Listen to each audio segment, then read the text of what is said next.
हमारी जो पंच इंद्रियां हैं, आखिरकार में वही हमें मारती है, क्योंकि हम पंच इंद्रियों के इतने वश में हो जाते हैं, आँख कान नाक श्रवण इंद्रिया, वो जो हमसे कहती हम उसके इशारों पर नाचते हैं। कान कहता ये सुनो तो हम वो सुनते हैं, जीभ कहती है ये खाओ तो हम वो खाते हैं। लेकिन यही 5 इंद्रियां जिस दिन हमारी भगवान की ओर मुड़ गई, भगवान की ओर चलने लगी, तो यही 5 इंद्रियां हमारा सबसे बड़ा सहारा बन जाएंगी। जैसे उदाहरण के लिए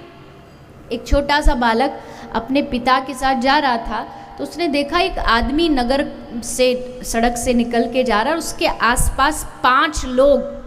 5 पुलिस वाले उसके साथ साथ चल रहे। तो बच्चे ने बड़े जिज्ञासावश पूछा कि पिताजी ये कौन है जो जा